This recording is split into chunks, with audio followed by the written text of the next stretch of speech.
Welcome to Montenegro. This is now the road to the airport along this beautiful coastline. I have now to go back and I will conclude my three country tour, Macedonia, Albania and North Macedonia in this last 10 days. I have traveled to all these countries and I can just reiterate my utter conviction that the NATO allies of the Balkans must be in the European Union in 2024. And yes, it's entirely possible to allow them to vote in the European Parliament elections. And yes, we can do it exactly like that. Yeah. Of course, they will have to adopt and integrate and, the standards have to be fulfilled and blah, blah, blah, blah, blah. But we have to stop to pretend that they will be much better outside. In reality, they will not be. Yeah? In reality, they are already very nice countries, by the way. And in reality, they are NATO allies. They are in full solidarity with us. And the more we wait, the less progress there will be. So it's much faster inside because why? We have all the financial mechanisms, we have all the enforcement powers, we have all the regulatory standards, we have all the common ways inside, and also the market forces, the common tools, all the common policies inside. It's much better than outside. And of course Serbia cannot join the EU, it must be frozen, and of course Kosovo and Bosnia must be EU candidate. Not 10,000 documents, blah blah blah, but get them in. Bosnia now gets it, very good, and Kosovo must also get EU candidate status in December Council. And yes, also visa, and yes, also NATO membership for both countries. And I cannot understand why anybody says something different. There must be something wrong with those people who are blocking, probably in the service of Russia or Serbia, the EU enlargement of the Southern Balkan allies, which are so important for our security and which must be rewarded. And as I say all the time, we must reward the positive people and we must punish the negative behavior of Mr. Vucic and his lobby from Serbia and Russia. And that's very important. I have also read now that while I'm traveling here, the Ukrainians are liberating Kherson. That is of course a major victory, and I continue to be optimistic that the Ukrainians will liberate all the land which was occupied by Russia in 2022. And of course, for Crimea and for the Eastern Donbass, for the occupied territories, I'm actually not sure military conquest is the best option. I think it's a political process needed.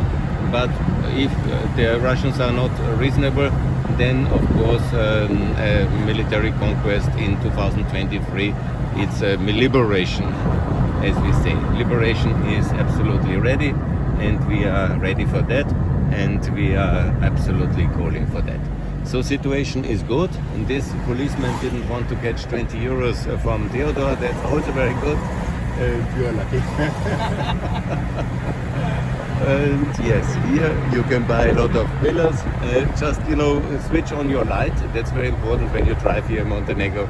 And don't speed, because there is a policeman at every corner, and they really want to catch you and to ask you for 20 euros if you are from the region, for 50 when you are from the EU, and 100 when you are from Russia or America. That's somehow the price level here. Anyhow, that's all not perfect, but what is perfect is that we can bring this country into the European Union, and also Ukraine, and also Mr. Scholz, who I really don't like, but he has understood the following, that the EU of 36 countries, he was speaking at the Socialist Congress already. I really cannot believe that this line has been so clear now. He has said at the Socialist Congress, a EU of 36 will make Europe much more relevant. I couldn't agree more with him. It was very good. And just add the United Kingdom, and suddenly we agree with Mr. Scholz. Because wow, so look, such nice villas, yeah. They have built beautiful villas in the stone here. I really like it. This is amazing. I have to be careful not to lose my phone. And so here in the rocks, they have built beautiful villas with amazing swimming pools in the rocks. Very good, very amazing. This will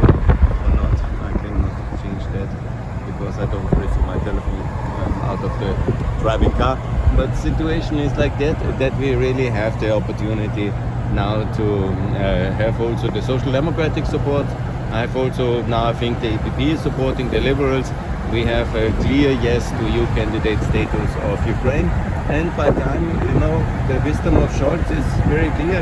We are more relevant with 36 and then we are with 27. So if that's the logic, and I completely agree, let's start. And let's get all 23 into Eurozone. That's also making us more relevant in the OECD. Let's give Schengen status to all of them and let's integrate them much faster. And let's start with the NATO allies who are ready. And of course, let's free Serbia because we must punish the non-compliant nations. And so we can go ahead. Idem ludi, they have written here. So we have a situation where I really like this absolutely progress, and I'm very happy on that one. And I like it. And I'm very happy that Ukraine will join NATO. That's the only thing they have not understood in the German Social Democrats up to now. But I'm confident they will, and it will be very good. This is Petrovac here, Petrovac na More, also booming, a lot of new construction. Doesn't have such an amazing old town, but seems to be a quiet, nice place, and it's absolutely fantastic. And I love it, yeah. So we are heading now from Petrovac, that's a bit south, and that's the road then towards Bar. I've shown you many of these places now on my podcast, and more to come. Here it will be in the road. There's also the mountainous road, but that's a bit complicated and old. So basically that's the fast track road towards the airport, and we will address, we will be safe in the airport. Yeah, Petrovac is also very nice, beautiful. October in this condition when it's not heavily raining, before the winter rain starts, it's really a fascinating and beautiful time. Normally there's a lot of winter rains, and that's also very important because of the hydropower energy production, and also nature needs the water after the long dry summer.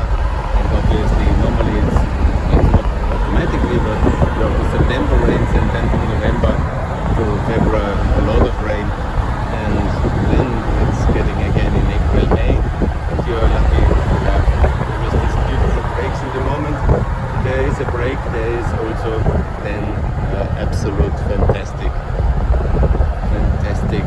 opportunities again to have wonderful days here in the south of the Adriatic Sea. It's very beautiful.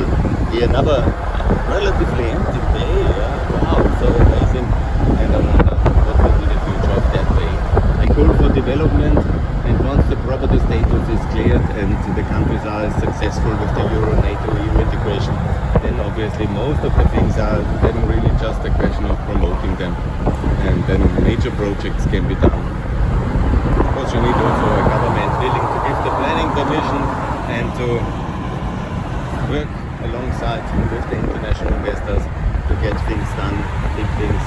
And here in Bularica there was already a big project from Saudi Arabia, I think, to really transform this bay into a new city. And imagine that, a touristic city, Bularica, here at the coast, a new town, a Novi Bularica, a new city, like they do it in Saudi Arabia, but here in the middle of Europe. That would be so amazing. The project somehow was stuck with the landowners, or then you lose 5 years and no progress. Of course, that's regrettable. There is some development, I see some buildings, but obviously it could be a whole new city already if there would be decency in getting things done. But it will come. I'm confident that there will be progress, and I'm optimistic also for the future of this still rather poor region of Montenegro coast. Bularica here, a lot of poverty, but imagine if this could be the next Kota Bay, and it's entirely possible that Bularica will also move up, and I'm calling for that. I will show you the beautiful city and beach area now when we go uphill, because then you see the whole area is huge dimension of unspoiled amazing development potential for a huge touristic complex and basically a new city at the coast. They have already some Monte Bay Villa, so that's not exactly the beginning here. There is a lot of it already happening. I've never been inside Pilarita Bay, but I will show you because I want you to trust the judgment that I'm saying it's amazing, and you will see in 1, 2, 3, 4, 5, 6 seconds you will see this huge opportunity as it presents itself.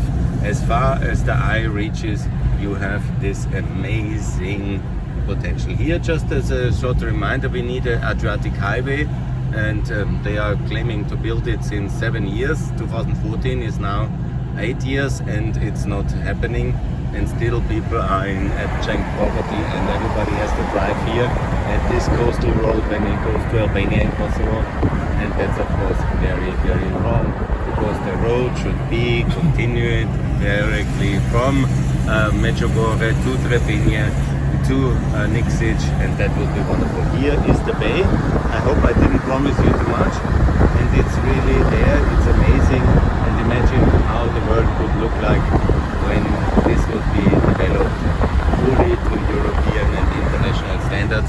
Here this is a kind of 3-lane road as I recommended for everybody. This is how the road on the coast should look like. That's perfect here. The inclination they have done very well here, and of course it was a big bottleneck in the past, but now it is 3 lanes so the trucks can pass. There's a way to overtake, and it's very, very cool.